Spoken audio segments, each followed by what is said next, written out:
Bueno, ahora como enfermedad vamos a ver la fascioliasis, ¿sí? La cual es producida por el parásito Fasciola hepática. Bien, la fasciolasis o distomatosis, ¿sí? Es una zoonosis de distribución mundial, está causada por el parásito Fasciola hepática. Esta patología es una infección humana considerada como una zoonosis reemergente por la Organización Mundial de la Salud. Esto quiere decir que cada vez estamos volviendo a tener valores de fasciolosis importantes. Según algunos informes recientes, se estima que 2,4 millones de personas estarían infectadas de fasciola hepática en el mundo. La fasciola hepática es un platelminto tremátodo que tiene una forma de hoja, como un buen tremátodo que es, tiene un sistema digestivo bien diferenciado, ¿sí? Y tiene un aparato reproductor también bastante diferenciado, pero es hermafrodita. A nivel mundial, la más frecuente es la fasciola hepática. Esta se encuentra en todos los continentes y también podemos encontrar otros géneros de fasciola llamada la fasciola gigántica, la cual la vamos a encontrar fundamentalmente en el sudeste asiático, en África e islas de Hawái. Infecta a gran cantidad de mamíferos, principalmente los ovinos, bovinos, caprinos. La infección de estos animales ocasiona problemas económicos en las poblaciones rurales bastante importantes, ya que no permiten que estos animales se desarrollen obteniendo calidades de carne ni pesos adecuados, ¿sí? Y el otro huésped que vamos a encontrar como huésped definitivo, ya que se pueden comportar estos mamíferos que vimos recién, o el hombre, como huéspedes definitivos. En cuanto a la morfología, el parásito adulto presenta una forma aplanada en forma de cono. Se le observa al microscopio una ventosa oral y otra ventosa ventral. Eso le permite adherirse al sitio blanco, que son los canalículos biliares. El adulto puede medir entre 2 a 3 centímetros de largo por 1 centímetro de ancho. Como dijimos, estos parásitos son hermafroditas y las gónadas se encuentran bien desarrolladas y tienen aspecto de ramificaciones. Tiene un aparato digestivo formado por una boca, una faringe, un esófago y un ciego, ¿sí? Y habita en los conductos hepáticos o biliares de los hospedadores definitivos. En estos conductos hepáticos es donde los adultos ponen huevos, unos huevos ovalados de gran tamaño, que miden de entre 130 a 150 micras de largo por 60 a 90 micras de ancho, y en un extremo de ellos presentan un opérculo, es decir, una pequeña tapa por donde va a salir la larva. En esta foto podemos observar una microfotografía de la duela, ¿sí? O del parásito adulto, ¿sí? Esto que se observan acá son las ramificaciones deuterinas o ováricas, ¿sí? Y también pueden ser los testículos, ¿sí? Aquí se observa la ventosa y la especie de boca que posee, ¿sí? Y acá vemos con más cuidado donde vemos úteros, testículos, etc. El intestino va por aquí dentro y termina en una especie de ano. Este es el huevo, ¿sí? Un huevo que tiene una membrana cortical con un amorlo en su interior y un opérculo, ¿sí? Esto que se encuentra acá adentro le vamos a recibir el nombre de miracidio, que es la primer larva. El ciclo de vida de este parásito es un ciclo de vida complejo, es un ciclo heteroxénico, ¿sí? Donde los huevos depositados por la hembra adulta, por el parásito adulto, dijimos que era hermafrodita, puesto por el parásito adulto en los conductos biliares, van a pasar al intestino y de allí van a ser eliminados con la materia fecal al medio. Para que estos huevos embrionados, ¿sí?, se eclosionen, sigan su ciclo, deben caer en un medio acuático de tipo de agua dulce, un río, un lago de agua dulce. Una vez que están en ese agua dulce, da origen a la primera forma larvaria, que es el miracidio. Es decir, en ese medio acuático, el opérculo del huevo se abre y sale a través de este el miracidio. Este miracidio es ciliado y esos cilios le permiten nadar libremente por el agua hasta invadir a un caracol del género Luminea, ¿sí? Este caracol es un caracol de agua dulce, ¿sí? Hay varias especies involucradas y en este caracol el miracidio va a ingresar por los pseudópodos del caracol hacia el interior del caracol. En el interior del caracol se va a producir una reproducción de tipo asexuada y se van a desarrollar otras formas larvarias como son los esporoquistes, las redias y las cercarias. Las cercarias van a salir del caracol y pueden nadar libremente en el agua, tienen una especie de colita, una especie de flagelo que le permite nadar y buscar unas plantas acuáticas en las cuales se van a adherir. Esas plantas acuáticas, ¿sí? Dentro de esas plantas acuáticas, en la hoja de esa planta acuática, van a generar una especie de moco que lo va a recubrir y se van a transformar en metacercarias. Las metacercarias tienen un tamaño de 0,5 milímetros, ¿sí? Esa metacercaria unido a las hojas, ¿sí? Son las que el hospedador definitivo, vaca, oveja, cabra o el mismo hombre, se infecte. Es decir, estos huéspedes definitivos se infectan al comer estas plantas que en su hoja tiene la metacercaria. La planta más común que se desarrolla en agua dulce y que la usamos como alimento es el berro, ¿sí? Esta es la principal fuente de infección en humanos, ¿sí? Una vez que esta planta entró a nuestro sistema digestivo, en el intestino delgado se va a liberar esta metacercaria. La metacercaria rápidamente va a atravesar la pared intestinal, el peritoneo, la cápsula hepática y se va a dirigir hacia los canalículos biliares, donde va a desarrollar la forma adulta en 3 a 4 meses de vida. Acá vemos un esquema para poder comprender un poquito más. Entonces, en el hígado, tanto de las vacas como de las ovejas, vamos a encontrar el parásito adulto, ¿sí? Que es este trofozoito. Este trofozoito pone los huevos, esos huevos se eliminan en materia fecal, estos huevos embrionados tienen que caer en un medio acuático, en ese medio acuático los huevos se transforman en la primer larva, que es el miracidio. Ese miracidio va a entrar en el caracol, dentro del caracol se va a formar un esporoquiste, una redia, una cercaria. La cercaria va a salir del caracol y se va a unir a las hojas del berro, el cual, ahí unida a la metacercaria, va a ingresar tanto en los mamíferos, ovinos o bovinos, como en el hombre para poder proseguir el ciclo. Entonces, el elemento infectante para los huéspedes definitivos va a ser la metacercaria unida a las hojas, ¿sí? Entonces, el huésped definitivo va a ser el vacuno, el ovino o el hombre, y los huéspedes intermediarios van a ser estos caracoles del género Luminaea, ¿sí? Y las plantas acuáticas o como el berro. El elemento infectado es la metacercaria, que va a estar enquistada en las hojas, ¿sí?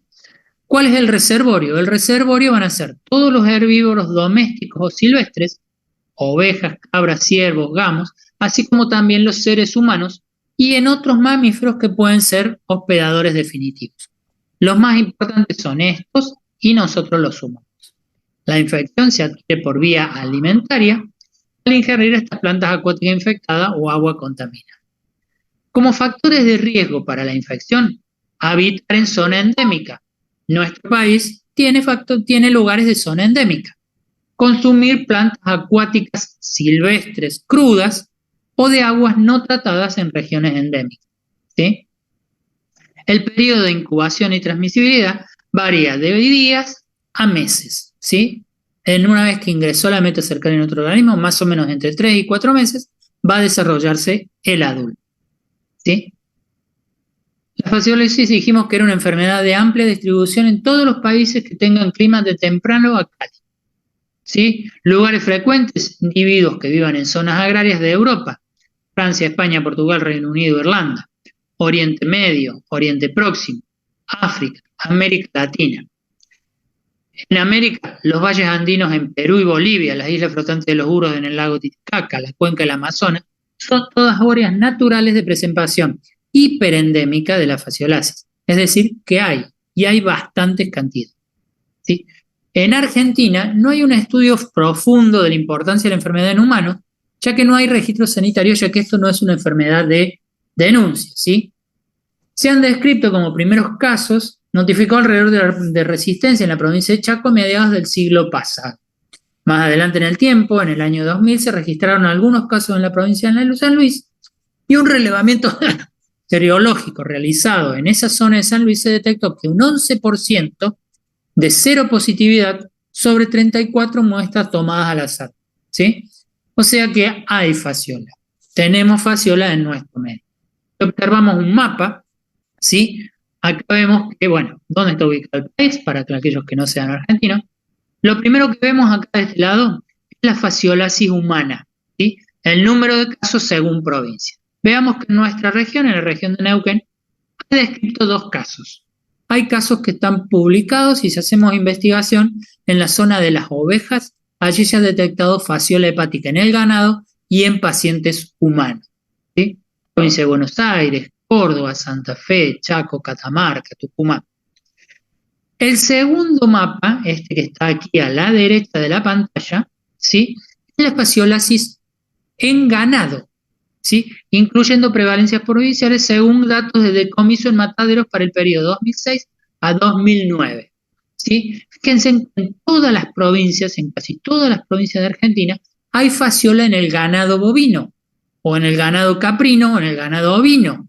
¿Sí? Entonces, tenemos, ¿sí?, prevalencia animal de fasciolosis, por lo tanto, puede haber fasciolosis humana si adquirimos la ingesta de estas verduras, de estas plantas acuáticas silvestres. Bien, en cuanto al cuadro clínico, la fasciolosis hepática se puede presentar de forma aguda, de forma latente o de forma crónica. Las manifestaciones clínicas, generalmente en la forma aguda, suelen ser inespecíficas y van a variar de acuerdo en la fase de la enfermedad, según la cantidad de fasciolas que haya en los conductos biliares o según el grado de parasitosis, ¿sí?, o según el grado de evolución de la enfermedad, ¿sí? La forma aguda va a tener fiebre, hepatomegalia y un aumento importante de la eosinofilia. En la forma latente, las fasciolas son escasas, ¿sí?, y no producen gran daño ya que no producen demasiada obstrucción en los canalículos biliares, que es el principal cuadro clínico que va a tener, ¿sí? Por lo tanto, va a aparecer en forma asintomática. En tanto, en la fase crónica sintomatología se va a caracterizar por cólico biliar, ictericia, colangitis, ¿sí? Fundamentalmente, al tapar los canalículos biliares, va a producir un aumento en la inflamación hepática, una disminución en la eliminación de bilis hacia los conductos y hacia el intestino, ¿sí? Puede producir pancreatitis y fibrosis hepática. En general, estos síntomas clínicos van a aparecer entre 6 y 12 semanas posterior a la infección, es decir, el periodo en que se logra la fasciola adulta. Durante el periodo inicial, los parásitos juveniles, los que salen de la hoja del berro, la meta cercaria, se transforman en un parásito juvenil, migran a través del peritoneo y el parénquima hepático, induciendo una relación tisular de tipo de cuerpo extraño y produciendo un exudado o infiltrado leucocitario en esa zona de implementación donde se observa una eosinofilia. El hígado va a aumentar de tamaño por la presencia de microabscesos o por la necrosis posterior a estos abscesos que produce fasciola. Una vez que los parásitos adultos se localizan en los conductos biliares, estos van a ser los responsables de la dilatación y el esclerosado, ¿sí?, de los canalículos biliares con reacción inflamatoria crónica en la periferia de los conductos biliares de tipo fibrosis. El síndrome clínico sintomático es debido a la obstrucción de estos conductos biliares y a la retención de la bilis, colelitiasis, fuerte dolor de abdominal de tipo cólico, ictericia de tipo obstructiva, es decir, poshepática, caquexia, prurito por la ictericia, anemia y una eosinofilia importante del 30 al 40% en sangre periférica. Si el número de parásitos es muy alto, es muy importante, vamos a ver que va a haber atrofia en el parénquima hepático por compresión y puede llevar a la cirrosis periportal. En la exploración física del paciente, vamos a observar que tiene dolor a la palpación del hipocondrio derecho, aumento de la tensión de las capas abdominales, hepatomegalia e ictericia. La fasciola hepática crónica, la fasciolosis, la infección por fasciola hepática crónica, se va a caracterizar por una aparición recurrente de manifestaciones de colangitis y cólicos biliares y que se pueden prolongar incluso hasta durante 10 años este periodo de latencia o cronicidad hasta que produzca una patología más grave donde ya empieza a producir el daño hepático. En cuanto a la patogenia de la enfermedad, hay dos periodos. Un periodo primario denominado inicial o de invasión, que se caracteriza desde el momento de la ingesta de las metacercarias y el traslado de estas metacercarias desde el intestino hacia los canalículos biliares. Durante ese periodo va a haber una reacción inflamatoria por todo el trayecto que la metacercaria realice por el peritoneo. El segundo periodo es el que se conoce como el periodo de estado, es cuando el parásito llega al canalículo biliar y alcanza la madurez sexual. A partir de ese momento va a eliminar los huevos en la materia fecal del hombre o de los animales infectados que van a ser los que van a cerrar el ciclo evolutivo del padre. ¿Cómo vamos a hacer el diagnóstico epidemiológico, el diagnóstico microbiológico de la fasciolasis? Vamos a tratar de identificar el agente. Por ejemplo, buscando los huevos en un examen de microscópico de heces, con un coproparasitológico seriado o contenido duodenal en el caso del humano. También podemos buscar estas mismas por metodologías parecidas de búsqueda de los huevos en materia fecal de los animales o en los barros que están en los bordes de los arroyos donde los animales defequen, ¿sí? Obviamente que para hacer estas técnicas vamos a tener que hacer técnicas de concentración como por ejemplo de sedimentación, ¿sí? A la forma adulta del parásito la podemos ver si hacemos un examen endoscópico llegando hasta la ampolla de váter o por una cirugía a partir de la obstrucción de las vías biliares. Se puede extraer quirúrgicamente el parásito para poder. Si no podemos hacer diagnóstico indirecto, vamos a poder hacer pruebas de detección de si no vemos al agente o no vemos los huevos, podemos hacer detección de antígenos específicos que se llaman antígenos de excreción, secreción de fasciola hepática, en las cuales van a estar en las heces. Estos antígenos los podemos ver en las heces con lo que se llama un coproantígeno, es decir, buscar antígenos, excreción, secreción de la fasciola en materia fecal, tanto de los animales como del humano. Estas técnicas de búsqueda directa, ya sea del huevo, de la fasciola o de los antígenos secretores excretores, se hacen tanto en la fase aguda como en la fase crónica de la infección, ya que la fasciola, por más que esté en una fase crónica, va a seguir eliminando todos estos componentes. Bien. También podemos hacer diagnóstico indirecto. Obviamente el diagnóstico indirecto va a ser por la búsqueda de anticuerpos, ¿sí? Ya sean IgG o IgM en sangre periférica. Estos van a ser en aquellas fases crónicas o de latencia donde la ovoposición del parásito es leve, es escasa y no la vamos a poder recuperar por un problema de sensibilidad. Vamos a recurrir a la búsqueda de anticuerpos, ¿sí? En cuanto al tratamiento, para humanos no hay un tratamiento específico, ¿sí? Hay algunos antiparasitarios que se pueden usar, ¿sí? Pero no son específicos, ¿sí? En cuanto a métodos no específicos, en los animales se pueden tratar de forma en forma de un tratamiento que se llama vermífugo preventivo, es decir, en estos animales domésticos se dan unos antiparasitarios que permiten matar las larvas o mantener un control químico de los caracoles en las zonas húmedas de estos lugares, ¿sí? Controlar que estos caracoles no proliferen en demás.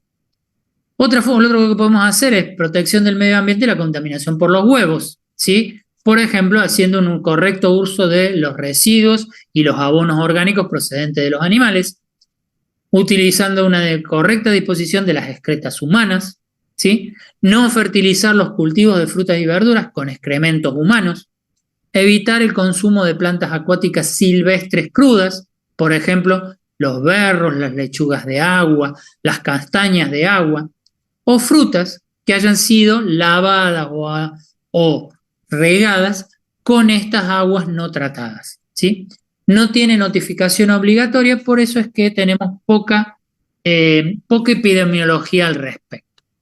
Pero sí hay en SENASA en cuanto a la epidemiología animal. Entonces, si tenemos la epidemiología animal como reservorio y tenemos poblaciones que convivan con estos reservorios, ya sea porque utilicen el mismo agua que los animales, vamos a tener fasciolosis.